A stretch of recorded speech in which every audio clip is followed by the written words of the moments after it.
कि वो जल्दी से इस मसला को हल करने के लिए मुख्तलिफ मंसूबे पे काम कर रही हैं। साहब, आप चाइना से आए हैं घूम के, और हमें उम्मीद है कि यकीनन आप चाइना गए हों तो चाइना से सिंध के लिए ज़रूर कुछ लाए होंगे। कुछ ऐसे मंसूबों की बात हुई वहाँ चाइना में जिससे सुबह सिंध को कोई फ़ायदा हो, कुछ नए मंसूबे, कुछ नए प्लांट्स, कुछ नई बातें, क्या कहें? Thank you. बट जहाँ तक चीन का दौरा है, ये सदर पाकिस्तान का चीन का दौरा था, और सदर पाकिस्तान ना सिर्फ सिंध को मगर पूरा वफाक का नुमाइंदगी करता है। सदर ज़रदारी का अपना ही तारीख़ है जो पिछले दौर में हमने रकम किया कि he was the first president to complete the most amount of trips to China, और उसी मेहनत की नतीजे में पाकिस्तान को गवादर पोर्ट और चाइना पाकिस्तान इकोनॉमिक कॉरिडोर का मंसूबा मिला। सदर ज़रदारी ने अब ये तय किया है कि इस बार उसने अपना पुराना रिकॉर्ड भी तोड़ना है और एक बार फिर अपना ही रिकॉर्ड तोड़ के सबसे ज़्यादा trips as a president of Pakistan चीन के हासिल करना है। उसी सिलसिले में सदर ज़रदारी ने इस दौरे में मुख्तलिफ चीन के सूबे के दौरे किए हैं, और हर सूबा का अपना अपना एक मुख्तलिफ एरियाज़ है जो जहाँ वहाँ एडवांटेजेस होते हैं। मसलन जो पहला सूबा सदर ज़रदारी जहाँ पहुँचा था, वहाँ ज़राअत के हवाले से, इरिगेशन के हवाले से और डिफेंस प्रोडक्शन के हवाले से हमारे हवाई जहाज़ और इस किस्म के मंसूबे के हवाले से उस सूबा का एक्सपर्टीज़ थे। सदर ज़रदारी पाकिस्तान का एक्चुअली बल्कि दुनिया का सबसे पहला सदर बना जिन्होंने इन फैसिलिटीज़ का दौरा किया। उसके बाद हम शंघाई में थे जो कि एक फ़ाइनेंशियल हब है चीन का। कराची का भी सिस्टर सिटी है, वहाँ मुख्तलिफ मंसूबे के हवाले से चीनी काउंटर पार्ट्स के साथ ना सिर्फ बातचीत हुआ मगर कुछ MOUs भी साइन किए गए, जिसमें कराची के हवाले से जहाँ तक मुझे याद है सॉलिड वेस्ट और ट्रांसपोर्ट और इस किस्म के मंसूबे का तो उसमें तो शामिल थे।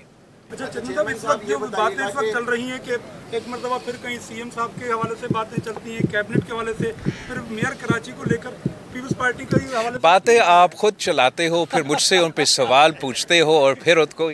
मेरे ख्याल में जो बातें जिनके हवाले आप शायद दे रहे होंगे उनमें कोई सच नहीं। चेयरमैन साहब, जो पोर्ट सिटीज़ होते हैं दुनिया भर में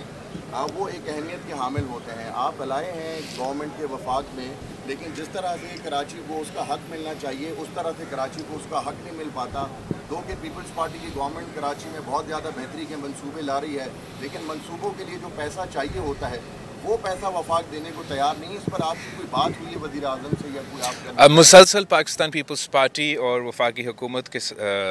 साथ सूबाई हुकूमत और वफाकी हुकूमत के दरमियान भी बात होता है, और ऑब्वियसली पाकिस्तान पीपल्स पार्टी और मुस्लिम लीग के दरमियान भी बातचीत होता है। हम कराची के हवाले से बार बार वज़ीर आज़म साहब का तवज्जो के फ़ॉर्म मंसूबे और मुख्तलिफ़ इस किस्म के मंसूबे के तरफ रजू करवाए हैं, और उम्मीद है कि वज़ीर आज़म साहब जो वादा करके गए हैं कराची को शहबाज स्पीड देने का, उसी के हवाले से वो काम करता रहेगा। बाकी सिंध हुकूमत और KMC अपने तौर पे अपने वसाइल में कोशिश कर रहे हैं कि हम अपने तरफ से जितना काम कर सके वो कर रहे हैं। ये मंसूबा मेयर साहब मुझे बता रहा था इनिशियली वफाकी हुकूमत का मंसूबा था, S3 का नाम का वफाकी हुकूमत का मंसूबा था। जब वफाकी हुकूमत ने इसको मुकम्मल नहीं किया तो अब ये ज़िम्मेदारी सूबाई हुकूमत और KMC ने लिया है कि हमने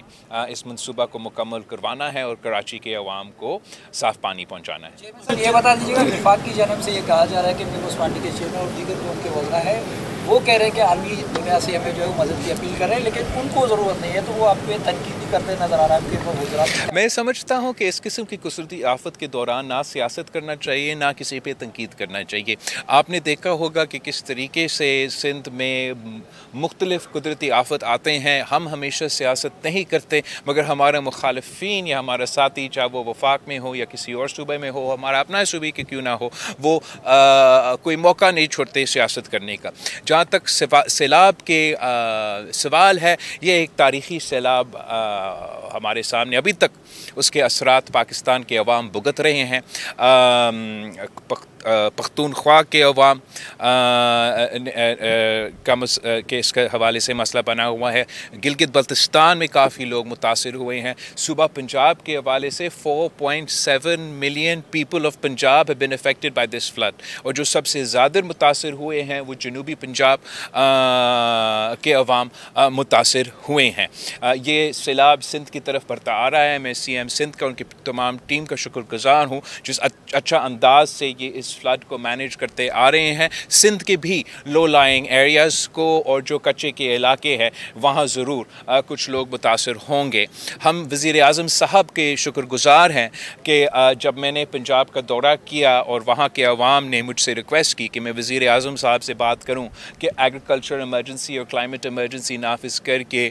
ज़राअत के शोबे को रिलीफ दिया जाए। वहाँ के अवाम ने रिक्वेस्ट किया कि मैं वज़ीर आज़म साहब से बात करूँ कि जो अवाम के बिजली के बिल हैं उनको माफ़ किया जाए उन इलाके में जो मुतासिर हुए हैं सैलाब के हवाले से। और साथ साथ ज़रूर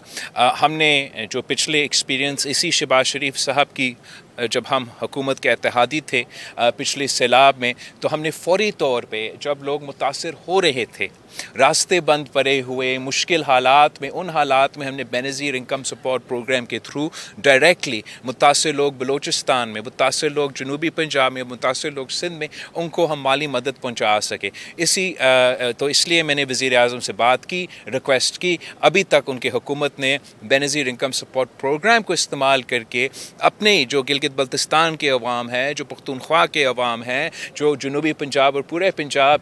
से लोग मुतासिर हुए हैं, दूसरी जगहों पे जो मुतासिर हुए होंगे, उनको माली मदद पहुंचाने के लिए जो शफाफ तरीन और वाहिद तरीक़ेकार है वो बेनज़ीर इनकम सपोर्ट प्रोग्राम का मंसूबा है। आखिरी जहाँ तक अपील की बात है, जब इस स्केल के कुदरती आफत होते हैं तो फौरी तौर पे फिलफौर आप इंटरनेशनल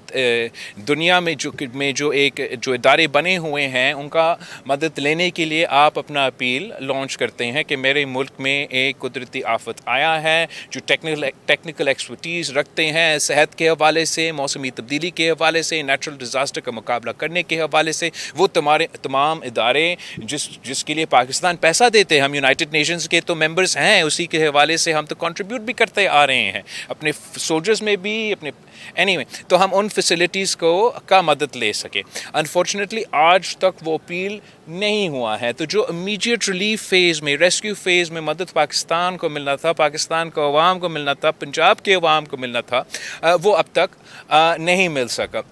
मैं जिस चीज़ का फ़िक्रमंद हूँ कि जिस स्केल पे ये कुदरती आफत और सैलाब हुआ है, इसके नॉक-ऑन कॉन्सिक्वेंसेस होंगे। ये सिर्फ राशन से काम नहीं चलेगा। मसलन जो सेहत के हवाले से मसाइल पैदा हो जाते हैं, मलेरिया फैलते हैं, मुख्तलिफ पानी के से जो बीमारियाँ हैं वो फैलते हैं, उसमें हमें मदद मिलता है, कोऑर्डिनेशन में आपको मदद मिलता है। तो मैं समझता हूँ कि ये पाकिस्तान के सैलाब में मुतासिर जो अवाम है उनका हक़ था कि उनका हुकूमत ये मुतालबा करता है। और आज भी मैं समझता हूँ कि जहाँ हम शुक्रगुजार हैं एग्रीकल्चर इमरजेंसी का, इलेक्ट्रिसिटी की माफ़ होने का, हम फिर भी मुतालबा करते हैं वफाकी हुकूमत से, वज़ीर आज़म साहब से कि बेनज़ीर इनकम सपोर्ट प्रोग्राम को इस्तेमाल करके सैलाब की मुतासरीन को मदद पहुँचाएँ और आलमी सतह पर अपना अपील करके आलमी दुनिया का इसको साथ मिला दे ताकि हम इस आफत का मुकाबला कर सकें।